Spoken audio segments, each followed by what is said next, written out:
കൂട്ടുകാരൻ ആദരവായ പ്രവാചകൻ നബി മുഹമ്മദ് മുസ്തഫ. ഉറക്കെ ആദരവായ പ്രവാചകൻ നബി മുഹമ്മദ് മുസ്തഫ. പോരാ താജ്ദാറെ മദീന നബി മുഹമ്മദ് മുസ്തഫ. പോരാ കഅബയ്ക്ക് ബദറുദ്ദുജാ നബി മുഹമ്മദ് മുസ്തഫ. മദീനയുടെ രാജകുമാരനേ നബി മുഹമ്മദ് മുസ്തഫ. മക്കയുടെ പൂനിലാവേ നബി മുഹമ്മദ് മുസ്തഫ. ആമിനയുടെ മുത്തുമോനെ നബി മുഹമ്മദ് മുസ്തഫ. മദീന को जाए ये दिल चाहता है मुकद्दर बनाए ये दिल चाहता है मदीना के आका दो आलम के मौला तेरे पास आए ये दिल चाहता है. അല്ലാഹുവേ എന്റെ മനസ്സിലൊരാഗ്രഹമുണ്ട്. ഏതാഗ്രഹമെന്നറിയോ? മദീന കൊതായേ, എനിക്ക് മദീനത്തെത്തണം, എനിക്ക് മദീനത്തെത്തണം, എനിക്ക് മദീനത്തെത്തണം. എന്തിനെന്നറിയോ? എന്റെ ഹബീബിന്റെ ചാരത്തെത്താൻ, അല്ലാഹുവിന്റെ റസൂലിന്റെ ഹളറത്തിലെത്താൻ. പൊന്നു സഹോദരങ്ങളെ, ആഗ്രഹമുണ്ടോ? ആദരവായ പ്രവാചകൻ നബി മുഹമ്മദ് മുസ്തഫ. അല്ലാഹുവിന്റെ റസൂലിന്റെ പ്രിയപ്പെട്ട കൂട്ടുകാരനാണ് ഉഖബത്ത് ബിൻ അബീ മുഈത്ത്. ആരാ ഉഖബ എന്നറിയോ? ആ മക്കയിലെ ഏറ്റവും വലിയ പ്രമാണിയാ. പക്ഷേ അവിശ്വാസിയാണ്, മുസ്ലിമല്ല. അല്ലാഹുവിന്റെ റസൂലിന്റെ കൂട്ടുകാരനാണ്. അതോടൊപ്പം തന്നെ അബൂജഹലിന്റെ കൂട്ടുകാരനാ. അല്ലാഹുവിന്റെ റസൂലിനോട് സ്നേഹമുണ്ട്, പക്ഷേ മുസ്ലിമല്ല. അതോടൊപ്പം തന്നെ അബൂജഹലിന്റെ ആത്മാർത്ഥ സുഹൃത്താ. ആ മക്കയിലെ ഏറ്റവും വലിയ പ്രമാണി ഉഖബത്ത് ബിൻ അബീ മുഈത്ത്. അല്ലാഹുവിന്റെ റസൂലിനെ ഒരു ദിവസം ഉഖബത്ത് ബിൻ അബീ മുഈത്ത് തന്റെ വീട്ടിലേക്ക് ഭക്ഷണത്തിന്റെ സദ്യക്ക് വേണ്ടി വിളിച്ചു. തന്റെ കൂട്ടുകാരനാണ്, പക്ഷേ അവിശ്വാസിയാണ്. അല്ലാഹുവിന്റെ റസൂൽ ഉഖബയുടെ വീട്ടിലെത്തി. മക്ക പ്രമാണിമാര് സദ്യവട്ടത്തിന് ഒരുങ്ങിയിരിക്കുമ്പോ അല്ലാഹുവിന്റെ റസൂൽ ഭക്ഷണം കഴിക്കാൻ പോകുമ്പോ ഉഖബയുടെ മുമ്പിലോട്ട് നിന്നിട്ട് അല്ലാഹുവിന്റെ റസൂൽ പറഞ്ഞു, ഉഖബ, അല്ലാഹുവിന്റെ വിശുദ്ധമായ ദീനിലേക്ക് നീ കടന്നു വരാതെ, അല്ലാഹുവിന്റെ കലിമ വിശ്വസിക്കാതെ ഞാൻ ഭക്ഷണം കഴിക്കുന്ന പ്രശ്നമില്ല ഉഖബ. ഉഖബത്ത് ബിൻ അബീ മുഈത്ത് ഞെട്ടിപ്പോയി. ആ കാലഘട്ടത്തിൽ മക്ക ഖുറൈശികളെ സംബന്ധിച്ചിടത്തോളം ഒരാളുടെ വീട്ടിൽ നിന്ന് ഭക്ഷണം കഴിക്കാതെ ഇറങ്ങിപ്പോയാ അത് ഏറ്റവും വലിയ അപമാനമായി കണക്കാക്കുന്ന മക്ക ഖുറൈശികൾ. അല്ലാഹുവിന്റെ റസൂല് പറഞ്ഞു, ഉഖബ, നീ ഭക്ഷണം കഴിക്കാതെ നീ മുസ്ലിം ആവാതെ ഞാൻ ഈ വീട്ടിൽ നിന്ന് ഭക്ഷണം കഴിക്കുന്ന പ്രശ്നമില്ല. ഉഖബത്ത് ബിൻ അബീ മുഈത്ത് വിശാല വിഷണ്ണനാകുമ്പോ അവസാനം റസൂലുള്ള ഭക്ഷണം കഴിക്കാതെ ഇറങ്ങിപ്പോയാലോ? ഉഖബ പറഞ്ഞു, നബിയേ, നബിയേ, അശ്ഹദു അൻ ലാ ഇലാഹ ഇല്ലല്ലാഹ് വ അശ്ഹദു അന്ന മുഹമ്മദുർ റസൂലുള്ളാഹ്. അല്ലാഹുവിന്റെ റസൂലിനോട് കലിമ പറഞ്ഞ് വിശ്വസിക്കുമ്പോ ആ സമയത്ത് റസൂലുള്ള ഭക്ഷണം കഴിച്ചു. ഉഖബയോട് പറഞ്ഞു, ഉഖബ, നീ നാളെ എന്റെ സ്വർഗത്തിലെ കൂട്ടുകാരനാ.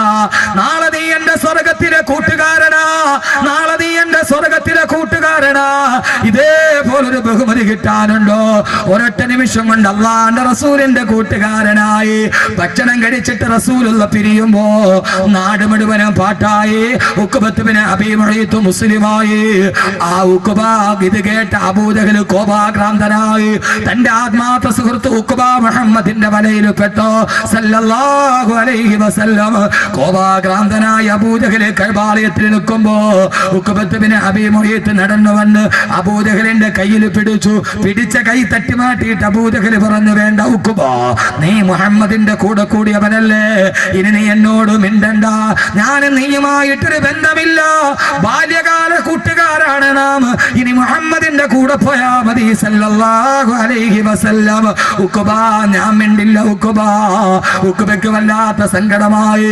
എത്രയോ നാളായിട്ടുള്ള കൂട്ടാ, പൊന്നു ചെറുപ്പക്കാരെ, ഇതല്ലേ പ്രയാസം. അവനോട് എങ്ങനെ മിണ്ടാതിരിക്കും ഉസ്താദ്? മിണ്ടണ്ടെന്നല്ല, അവനുമായിട്ടുള്ള തെറ്റിലുള്ള സഹവാസം നിർത്തണം. പൊന്നു സഹോദരാ, പൊന്നു സഹോദരാ. ഉഖബ അബൂജഹലിന്റെ കയ്യിൽ പിടിച്ചിട്ട് പറഞ്ഞ, അബൂജഹലെ, ആ സമയത്ത് മുഹമ്മദ് നബി ഭക്ഷണം കഴിക്കാൻ വേണ്ടി വെറുതെ ഞാൻ കലിമ പറഞ്ഞടാ, ഞാൻ മുസ്ലിമായടല്ല. അബൂജഹൽ പറഞ്ഞു, ഉഖബ, ഞാൻ വിശ്വസിക്കില്ല. ഞാൻ നീ പറഞ്ഞത് വിശ്വസിക്കണോ? കഅബയുടെ മറുഭാഗത്ത് മുഹമ്മദ് ഇരിപ്പുണ്ട്. അവിടേക്ക് കടന്നു ചെന്നിട്ട് ആ മുഹമ്മദ് സല്ലല്ലാഹു അലൈഹി വസല്ലം മുഖത്തേക്ക് കാർക്കിച്ചു തുപ്പിയിട്ടിറങ്ങി വാ, എന്നാ നിന്നോട് ഞാൻ കൂട്ടുകൂടാം. സഹോദരങ്ങളെ, എന്റെ ശബ്ദം കേൾക്കാൻ ഈ വിശാലമായ ഗ്രൗണ്ടിൽ തടിച്ചുകൂടിയ 1000 അഭിശബ്ദ കൂട്ടുകെട്ടുകളിലൂടെ നരകത്തിന്റെ വഴി തിരഞ്ഞെടുത്തവരെ, ഖുർആനിലെ കൂട്ടുകാരെ നമുക്ക് തുടങ്ങാം. ആ മുഖമാ ഞാൻ പറയുന്നത്. അള്ളാന്റെ റസൂലിന്റെ അടുക്കലേക്ക് ഉക്കുബ കടന്നു ചെന്നു. റസൂലുള്ള സഹാബത്തിന്റെ നടുവിൽ നിൽക്കുന്നു. തന്റെ കൂട്ടുകാരൻ വരുന്നത് കാണുമ്പോ അള്ളാന്റെ റസൂൽ പറഞ്ഞു, ഉക്കുബ കടന്നു വരിക, ഉക്കുബ കടന്നു വരിക. ഉക്കുബയുടെ മുഖത്തിന് ഭാവ വ്യത്യാസമില്ല. എന്തോ നിശ്ചയിച്ചുറച്ചതുപോലെ ഉക്കുബത്ത് ബിൻ അബീ മുഅയ്ത് അള്ളാന്റെ റസൂലിന്റെ മുമ്പിലോട്ട് കടന്നു വന്നിട്ട് റസൂലുള്ളാഹിയുടെ ചന്ദ്രമുഖത്തേക്ക് നോക്കി. അതാ ഉക്കുബ റസൂലുള്ളാഹിയുടെ കൂട്ടുകാരനെ കുറിച്ച് പുഞ്ചിരിച്ചു നിന്ന മുഖത്തേക്ക് ഉക്കുബത്ത് ബിൻ അബീ മുഅയ്ത് കാർക്കിച്ചു തുപ്പുമ്പോ അള്ളാന്റെ റസൂലിന്റെ ചന്ദ്രഭൂമുഖത്തേക്ക്, ആ ചന്ദ്രകമല മുഖത്തേക്ക് ഉക്കുബത്ത് ബിൻ അബീ മുഅയ്ത് കാർക്കിച്ചു തുപ്പുമ്പോ, സഹോദരങ്ങളെ, സഹോദരിമാരെ, ചരിത്രമാവർത്തിക്കട്ടെ. ഉക്കുബത്ത് ബിന്റെ ശരീരത്തിൽ നിന്ന് ഉമിനീർ അള്ളാന്റെ റസൂലിന്റെ മുഖത്തോട്ട് വരുമ്പോ അള്ളാഹുവിന്റെ ദർബാറ് കുലുങ്ങി. ജിബ്രീലേ ചിറക് വിരിക്ക്, ജിബ്രീലേ താഴോട്ടിറങ്ങ്. ആകാശത്തിന്റെ മുഖറബായ മലക്ക് താഴോട്ടിറങ്ങി. ഉക്കുബത്തിന്റെയും അള്ളാന്റെ റസൂലിന്റെയും ഇടയിൽ ജിബി അലൈഹിസ്സലാത്തു വസ്സലാം ഇറങ്ങി. മുഖറബായ മലക്ക് തന്റെ കയ്യങ്ങ് വിരിച്ചപ്പോ ഉക്കുബത്ത് ബിൻ അബീ മുഅയ്ത്തിന്റെ തുപ്പുനീര് അതാ ബഹുമാനപ്പെട്ട ജിബ്രീലിന്റെ കൈവെള്ളയിൽ തട്ടി. ആ കൈവെള്ളയിൽ തട്ടിയിട്ട് ഉക്കുബയുടെ തുപ്പുനീര് അഗ്നിസ്ഫുലിംഗങ്ങളായി, തീപന്തങ്ങളായി ഉക്കുബയുടെ മുഖത്തേക്ക് തന്നെ തിരിച്ചു വന്നപ്പോ ആക്ഷേപിച്ച ഉക്കുബയുടെ മുഖത്തേക്ക് ജിബ്രീൽ അലൈഹിസ്സലാത്തു വസ്സലാമിന്റെ കയ്യിൽ തട്ടിയിട്ട് ആ ഉമിനീര് തീപന്തങ്ങളായി തിരിച്ചു വന്ന് ഉക്കുബയുടെ മുഖം മുഴുവനും കരിഞ്ഞു പോകുമ്പോ കാലം സാക്ഷി, ചരിത്ര സാക്ഷി, അള്ളാന്റെ റസൂലിന്, എന്റെയും നിങ്ങളെയും നെഞ്ചിന്റെ രാഘവകുമാരന്, ഹൗദുൽ കൗസറിന്റെ നായകന്, നാളെ സിറാത്തിന്റെ സുഭാഷകന്, 1000 ആണ്ട് ജനനങ്ങളായി 140 കോടി മുസ്ലിമീങ്ങളും മനസ്സിന്റെ ഉള്ളിൽ കാത്തു സൂക്ഷിച്ച അള്ളാന്റെ റസൂലുണ്ടല്ലോ. ആ റസൂലിനെ അധിക്ഷേപിച്ചതാരാകട്ടെ, സൽമാൻ റുഷ്ദിയാകട്ടെ, തസ്ലീമാ നസീർ അൻസറിനാകട്ടെ, സാക്ഷാൽ പ്രൊഫസർ ജോസഫ് ആകട്ടെ, ആക്ഷേപിച്ചതെല്ലാം തിരിച്ചവന്റെ മുഖത്തോട്ട് തിരിച്ചു വന്ന ചരിത്രമാവുള്ളതെങ്കിൽ എന്റെ സഹോദരങ്ങളെ, ഔലേരിന്റെ കയ്യിൽ തൊണ്ടിട്ട് അത് മുഴുവനും തീപ്പന്തങ്ങളായി തിരിച്ചു തന്നു. അള്ളാന്റെ റസൂലിന് വല്ലാത്ത സങ്കടമായി പോയി. എന്റെ കൂട്ടുകാരൻ മുഖത്ത് കാർക്കിച്ചു തുപ്പിയല്ലോ, എന്റെ കൂട്ടുകാരൻ മുഖത്ത് കാർക്കിച്ചു തുപ്പിയല്ലോ. ആ സമയത്താണ് റസൂലുള്ളാഹിയുടെ നെറ്റിത്തടത്തിൽ വേർപ്പ് കണങ്ങൾ ഒരുമിച്ച് കൂടി. ആകാശലോകത്ത് നിന്ന് ദിവ്യബോധനത്തിന്റെ വെളിപാടുമായി റൂഹുൽ അമീൻ മലക്ക് ജിബ്രീൽ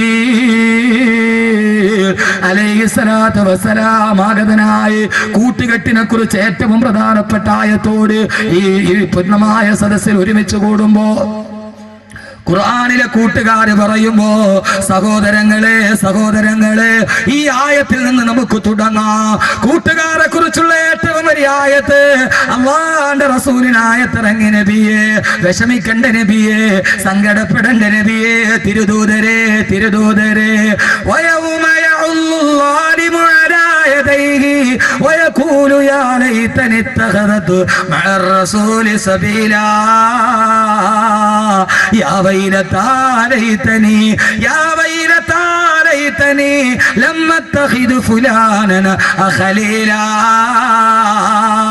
ഓ നബിയേ, വയൗമ യഉല്ലാലിമു അലാ യദൈഹി, നാളെ പരലോകത്തെത്തുമ്പോ, നാളെ പടച്ച റബ്ബിന്റെ മുമ്പിൽ നിൽക്കുമ്പോ പാരാവാരം പോലെ പരന്നു കിടക്കുന്ന പരശതം പാപികളുടെ നടുവിൽ പാതി വഴിയിൽ പാതയെന്നിട്ട് പലപ്പെട്ട പതികനെ പോലെ പരലോകത്ത് പരിഭ്രാന്തിയോടെ പതറി നടക്കുമ്പോ, ഒരു ചാൺ മുകളിൽ സൂര്യൻ ഉദിച്ചു നിൽക്കുമ്പോ, താഴെ ചെമ്പിന്റെ തറയിൽ കിടന്നിട്ട് പിടയുമ്പോ, അള്ളാന്റെ മലക്കുകൾ ചങ്ങല കൊളുത്തുമായി നരകത്തിലോട്ട് വിളിക്കുമ്പോ, ആ സമയത്ത് നരകത്തെ മുമ്പിൽ കാണുമ്പോ, നരകത്തെ മുമ്പിൽ കാണുമ്പോ, നരകമെന്ന് പറഞ്ഞാൽ ജീവനില്ലാത്ത ഒരു സിട്ടിയായിട്ടല്ല ഖുർആൻ പറയുന്നത്. 70,000 മലക്കുകൾ നരകത്തെ വലിച്ചു കൊണ്ടുവരുമ്പോ, ആ നരകാവകാശിയെ കാണുമ്പോ യദഊന വൈലൻ വയദഊന സുബൂറാ, കേട്ടിട്ട് സഹിക്കാൻ പറ്റുമെങ്കിൽ സഹിച്ചോ ചെറുപ്പക്കാരാ. സർവാഭാസങ്ങളും ജീവിതത്തിൽ കൊണ്ടുവരുന്ന പൊന്നു ചെറുപ്പക്കാരെ, നിനക്ക് ദീനിനോട് താല്പര്യമുണ്ട്, പക്ഷേ ദുനിയാവ് കയ്യിൽ കിട്ടിയപ്പോ അള്ളാനെ പലപ്പോഴും മറന്നുപോയി. കാമുകിയുടെ കൈ പിടിച്ചിട്ട് ഒളിച്ചോട്, അവസാന കഴുക്കോലിൽ തൂങ്ങി മരിച്ചു. ആഖിറം നഷ്ടപ്പെട്ടില്ല മോനെ. ഒരു വേണ്ടാത്ത കൂട്ടുകാരി ഉണ്ടായപ്പോ മൊബൈൽ ഫോണിലൂടെ പരിചയപ്പെട്ട പെണ്ണിന്റെ കൂടെ ഒളിച്ചോടിയിട്ട് നഷ്ടപ്പെട്ടത് നിന്റെ സ്വർഗമല്ലേ? രണ്ടുപേരും വിഷം കുടിച്ച് ആത്മഹത്യ ചെയ്തില്ലേ? വേണ്ട മക്കളെ, വേണ്ട ഈ നശിച്ച കൂട്ടുകെട്ട്, വേണ്ട വേണ്ട മക്കളെ, വേണ്ട ഈ നശിച്ച കൂട്ടുകെട്ട്, വേണ്ട.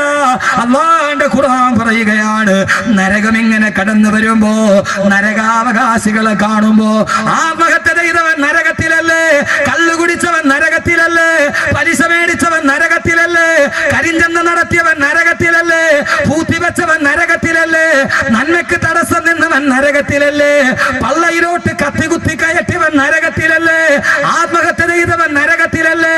അത് പ്രണയ നൈരാശ്യമാകട്ടെ, ദാമ്പത്യത്തിന്റെ തകർച്ചയാകട്ടെ, സഹോദരങ്ങളെ, ആ നരകാവകാശികൾ നിരന്നു നിൽക്കുമ്പോ, മോശമായ കൂട്ടുകാരന്റെ കൂടെ പാതിരാ സമയത്ത് കാസർഗോഡ് ബാറില് കൂട്ടുകാരുടെ കൂടെ നിയോൺ ബൾബിന്റെ വെളിച്ചത്തിൽ നൊരഞ്ഞു വന്നുന്ന ഗ്ലാസുമായിട്ട് നീ മദ്യം നുകർന്നില്ലേടാ? കൂട്ടുകാരുമായിട്ട് പാതിരാത്രി ചീട്ട് കളിച്ചില്ലേ? പൊന്നുമോനെ, പൊന്നുമോനെ, കൂട്ടുകാരന്റെ കൂടെ ഇന്റർനെറ്റ് കഫേകളിൽ പോയി, ഗ്രാമാന്തരങ്ങളിൽ കൂണുപോലെ കുമിഞ്ഞു പൊന്തുന്ന സൈബർ കഫേകളിൽ പോയി, പാതിരാ സമയത്ത് www.com വിരളമത്തി ലോകത്തുള്ള തുണി ഉരിഞ്ഞ പെണ്ണിന്റെ സർവാഭാസവും കണ്ടില്ലേ? പൊന്നുമോനെ, നിന്റെ മൊബൈലിൽ അതിന്റെ ഉടുതുണിയില്ലാത്ത ചിത്രമല്ലേടാ? അള്ള പറയുന്ന നരകത്തിൽ നിൽക്കുമ്പോ ഈ നരകം ഓടി വരും. മൊബൈൽ ഫോണിന്റെ മെമ്മറി കാർഡ് മുഴുവനും ഉടുതുണിയില്ലാത്ത പെണ്ണിന്റെ ചിത്രവുമായി നടന്നു പോയ ആഭാസത്തിന്റെ നടുവിൽ കയറ്റിക്കൊടുത്തതാരാ? കൂട്ടുകാരന്റെ മൊബൈൽ നിന്നല്ലേ? സർവ ഹറാമിന്റെയും മുകളിൽ കൂട്ടുകാരനാ, കൂട്ടുകാരനാ, കൂട്ടുകാരനാ. ഒരു പുതിയ ചൂടുള്ള വിഭവം എനിക്ക് കിട്ടിയിട്ടുണ്ട്. ബ്ലൂടൂത്ത് ഓൺ ചെയ്യടാ, സെൻഡ് ചെയ്യടാ, ഓക്കെ അടിക്കടാ. രണ്ടുപേരും നരകത്തിലല്ലേ, നരകത്തിലല്ലേ? എന്തിനാ പൊന്നുമോനെ? ഈ ദുനിയാവിൽ ഒറ്റ ജീവിതമല്ലേ ഉള്ളൂ. ആ ജീവിതം പടച്ച റബ്ബിന് വേണ്ടിയാകണം. അള്ള നിന്നെ സെൻഡ് ചെയ്യും എവിടേക്കെന്നറിയോ? നരകത്തില്. ആ നരകം കിടന്ന് വിളിക്കാൻ തുടങ്ങും, യദഊന വൈലാ, കള്ളു കുടിച്ചവനെ വാടാ, കള്ളു കുടിച്ചവനെ വാടാ, പലിശ മേടിച്ചവനെ വാടാ. ഓരോരുത്തരെ ഇങ്ങനെ നരകം മാടി വിളിക്കുന്ന ഒരു ജീവനുള്ള സിട്ടിയാ മോനെ നരകം. ആ നരകം ഇങ്ങനെ വിളിക്കുമ്പോ അള്ള ഓരോരുത്തരെയായി നരകത്തിലോട്ട് വലിച്ചെറിയും. എന്നിട്ട് അള്ള നരകത്തോട് ചോദിക്കും, നരകമേ, യൗമന ഖൂലു ജഹന്നമ ഹലിം തലതി വതഖൂലു ഹൽ മിൻ മസീദ്. ഓരോരുത്തരെ വലിച്ച് നരകത്തിലോട്ട് എറിഞ്ഞിട്ട് അള്ള ചോദിക്കും, നരകമേ, നരകമേ, പള്ള നിറഞ്ഞോ? പള്ളത്തെ സഹോദരങ്ങളെ, അള്ള നാളെ ചോദിക്കും, നരകമേ, നിന്റെ പള്ള നിറഞ്ഞോ? നിന്റെ ആമാശയം നിറഞ്ഞോ? ആ സമയത്ത് പലിശക്കാരനെയും കള്ള് കച്ചവടക്കാരനെയും ഹറാമ് ചെയ്തവനെയും തിന്നിട്ട് നരകം പറയും, അല്ലാഹുവേ, ഹലിം തലഅത്തി, നിന്റെ പള്ള നിറഞ്ഞോ നരകമേ? നരകം പറയുമ്പോ ഹൽ മിൻ മസീദ്, അല്ലാഹുവേ, ഇനിയുമുണ്ടോ? ഇട്ടോ അല്ലാഹുവേ, വിശപ്പ് തീർന്നിട്ടില്ല. നരകത്തിന്റെ വിശപ്പ് തീരൂല സഹോദര. ഒന്ന് ചിന്തിക്കൂ ഒരു നിമിഷം. എത്ര പേരെ തിന്നാലും നരകത്തിന്റെ വിശപ്പ് തീരില്ല. നരകം പറയുമ്പോ ഹൽ മിൻ മസീദ്, അല്ലാഹുവേ, ഇനിയുമുണ്ടെങ്കിൽ വാരിയിട്ടോ അല്ലാഹുവേ. ആ സമയത്ത് നബിയെ, നരകത്തെ കത്തിക്കാളുന്ന നരകത്തെ മുന്നിൽ കാണുമ്പോ, വന്നാറു തൽഹബു മിൻ ഗൈലിന വമിൻ ഉനുഖി അലൽ ഉസാതി വറബുൽ അർശി ഗളബാനാ. ആ നരകത്തെ മുമ്പിൽ കാണുമ്പോ, വയൗമ യഉല്ലു ളാലിമു അലാ യദൈഹി, അക്രമി അവന്റെ രണ്ട് കൈവിരലും കടിച്ചിട്ട് കുടയും നബിയെ. അല്ലാലിമു, ഏറ്റവും വലിയ അക്രമി ആ ലാലിമാണ് ഉഖബത്ത് ബിൻ അബീ മുഈത്ത്. അങ്ങേ കൂട്ടുകാരനായി കിട്ടിയിട്ട് അബൂജഹലിന്റെ കൂടെ പോയ ഉഖബത്ത് ബിൻ അബീ മുഈത്ത് നാളെ പരലോകത്ത് നരകത്തെ കാണുമ്പോ രണ്ട് കൈയും കടിച്ചിട്ട് കുടയും നബിയെ. എന്നിട്ട് ആ നരകത്തിന്റെ മുമ്പിൽ നിന്നിട്ട് പറയും,